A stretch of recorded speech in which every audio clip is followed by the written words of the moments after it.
সুপ্রিয় দর্শক, আসসালামু আলাইকুম। আপনাদের সবাইকে স্বাগত জানাচ্ছি এখনকার আলোচনায়। আপনাদের সঙ্গে আছি আমি সিরাজুল ইসলাম। দর্শক, আমেরিকা বিশ্বের সবচেয়ে শক্তিধর দেশ হিসেবে নিজেদের দাবি করলেও এই মুহূর্তে তারা ভয়ঙ্কর দুটো সংকটের মুখে। একটা সংকট হচ্ছে ওয়াশিংটনের স্পোকেইন কাউন্টিতে ভয়াবহ দাবানল, 700 বাড়ি অন্তত ধ্বংস হয়েছে আগুনে পুড়ে। হাজার হাজার একর জমি পুড়ে গেছে, 65,000 মানুষকে অন্তত সরিয়ে নেওয়া হয়েছে। আগুন নিয়ন্ত্রণের কোনো খবর নেই। 3 দশকের ইতিহাসে আমেরিকা এবার সবচেয়ে বড় দাবানলে 300 মানুষ নিখোঁজ। এর চেয়ে বড় সংকট যেটা এখন ইরানকে নিয়ে, আজকে রিপোর্ট বেরিয়েছে আমেরিকার হাতে দূরপাল্লার এবং নির্ভুল যে ক্ষেপণাস্ত্র, সেই ক্ষেপণাস্ত্র দুই ধরনের ক্ষেপণাস্ত্র তার মজুদ প্রায় শেষ। এর আগে বলা হয়েছিল অনেক কমে গেছে, এত পার্সেন্ট আছে, এত পার্সেন্ট খরচ হয়েছে, কিন্তু আজকে যে রিপোর্ট, রয়টার্সের রিপোর্ট এসছে, তাতে বলা হচ্ছে এই দুটো ক্ষেপণাস্ত্র দূরপাল্লার এবং খুব প্রিসিশন গাইডেড মিসাইল, একদম মানে নিখুঁতভাবে নির্ভুলভাবে হামলা চালাতে পারে। এই দুটো ক্ষেপণাস্ত্র মজুদ প্রায় শেষ। কতগুলো আছে তা বলেনি, কিন্তু মজুদ প্রায় শেষ মানে আমেরিকার সামরিক বাহিনী মারাত্মক রকমের উদ্বেগে এই ক্ষেপণাস্ত্র শেষ হয়ে যাওয়ার কারণে। এখন ইরানের বিরুদ্ধে তাদের হামলা চালাতে হলে কি ব্যবহার করবে, কি উপায়? শুধু তাই না, সবচেয়ে বড় চিন্তা, এই যে যুদ্ধ চলছে ইরানের সাথে, এরপরে যদি কোনো কারণে রাশিয়া এবং চীনের সাথে বা যে কোনো একটা দেশের সাথে আমেরিকার যুদ্ধ লাগে, তাহলে তারা কি করবে? বড় আশঙ্কার ব্যাপার। এই ধরনের ক্ষেপণাস্ত্র অনেক দামি, অন্তত একটা ক্ষেপণাস্ত্র $10 লাখ।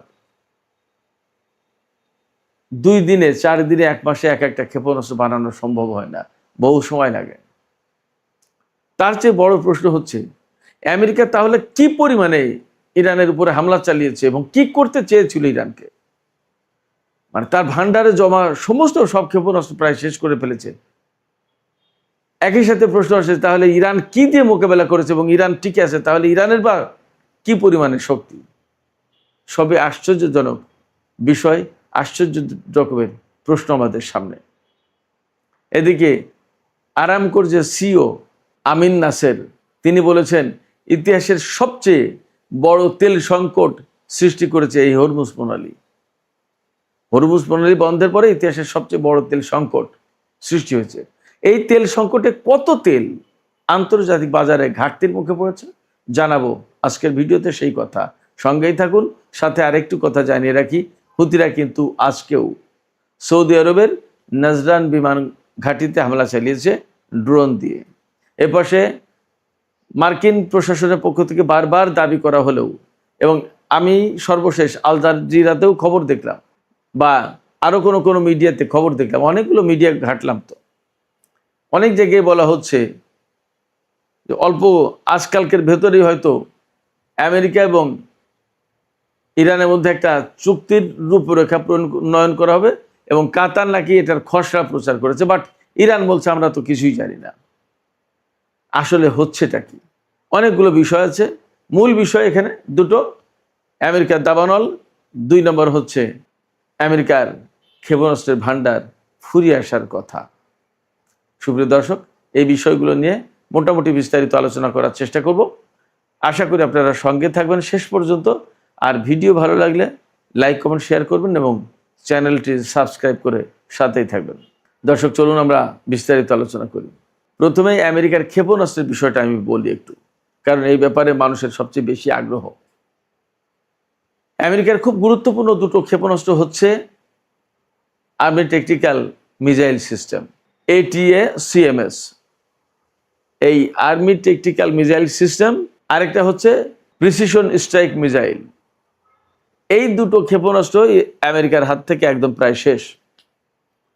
অথচ এই দুটো ক্ষেপণাস্ত্রের প্রধান বৈশিষ্ট্য হচ্ছে এরা অন্তত 1000 কিলোমিটার দূর থেকে হামলা চালাতে পারে এবং অত্যন্ত নিখুঁতভাবে হামলা চালানোর ক্ষমতা রাখে, অত্যন্ত নিখুঁতভাবে।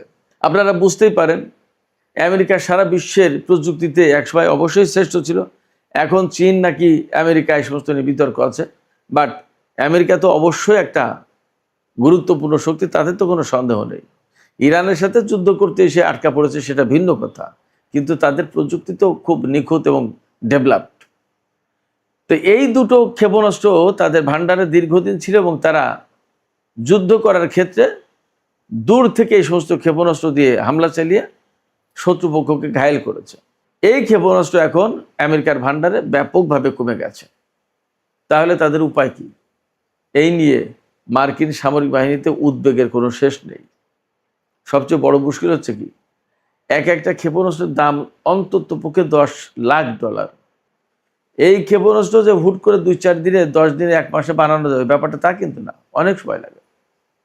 এবং চাইলেই যে 2-5-10টা বের করে এনে আপাতত ইরানের বিরুদ্ধে যুদ্ধ শুরু করলো এমনটা হবে না। এই যে ATACMS যেটা আর্মি ট্যাকটিক্যাল মিসাইল সিস্টেম, যেটা এটার চেয়েও আধুনিক প্রজন্মের ক্ষেপণাস্ত্র ব্যবস্থা হচ্ছে আপনার এই যে প্রিসিশন স্ট্রাইক মিসাইল যেটা, এটা।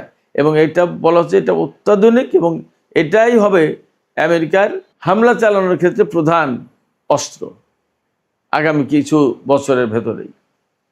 সেই ক্ষেপণাস্ত্রের মজুদ যদি ইরানের সাথে যুদ্ধ করতে এসে ফুরিয়ে যায়, তাহলে আমেরিকার উপায় কি সামনে?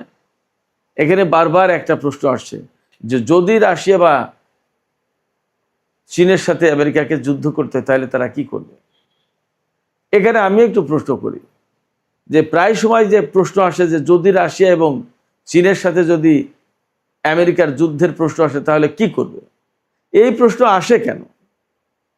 তাহলে কি ব্যাপারটা এইরকম যে এইরকম একটা আশঙ্কা আছে, বা ইরানের সাথে আমেরিকার যে যুদ্ধ হচ্ছে এর পরবর্তী ধাপের যুদ্ধ কি চীন এবং রাশিয়ার সাথে আমেরিকার হবে? ব্যাপারটা কি এইরকম?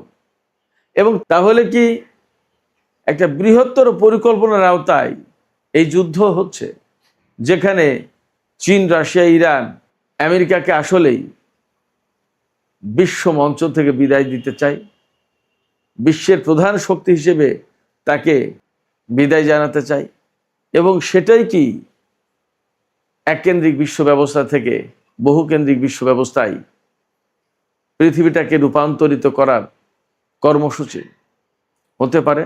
এবং আমি তো বলেই আসছি যে বহুদিন ধরেই বলছি, লিখছি, ইরান, রাশিয়া এবং চীন একটা বড় মিশন নিয়ে সামনে আগাচ্ছে। যা হোক, এই ক্ষেপণাস্ত্র আমেরিকার হাত থেকে প্রায় ফুরিয়ে গেছে। কতগুলো আছে নোবডি নোজ সেটা বলছে না। এখানে প্রশ্ন আসছে যে তাহলে ইরানকে একেবারে মাটির সাথে মিশিয়ে দেওয়ার জন্য আমেরিকা কি পরিমাণে ক্ষেপণাস্ত্র ব্যবহার করেছে, কি পরিমাণে শক্তি ব্যবহার করেছে। শুধু তো আমেরিকা ব্যবহার করেনি, একই সাথে ইসরায়েল ব্যবহার করেছে।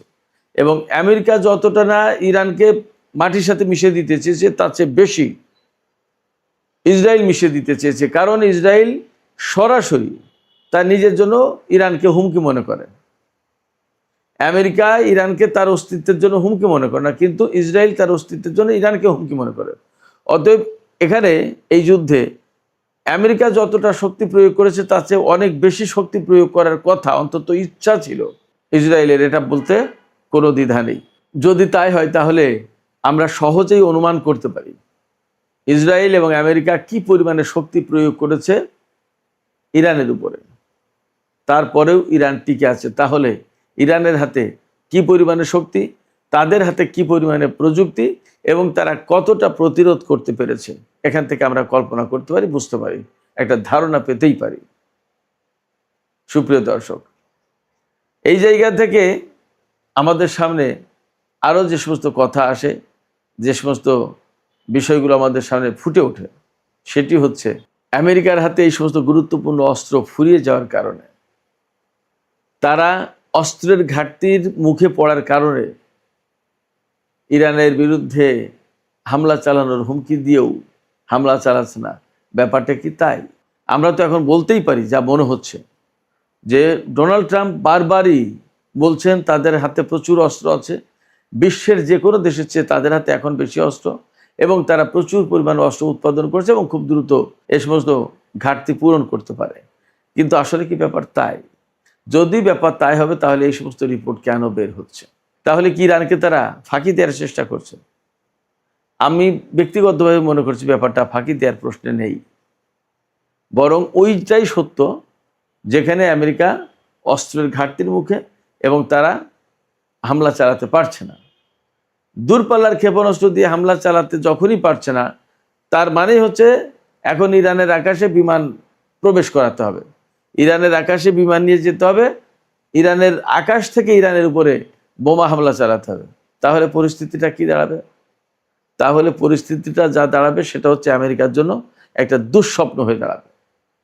ইরানের যে ক্ষেপণাস্ত্র প্রতিরক্ষা ব্যবস্থা আছে, বিমান প্রতিরক্ষা বা আকাশ প্রতিরক্ষা ব্যবস্থা আছে, তা দিয়ে খুব দ্রুতই, সাদা বাংলায় বলে ফটাফট ফটাফট মার্কিন বিমানকে ধ্বংস করবে।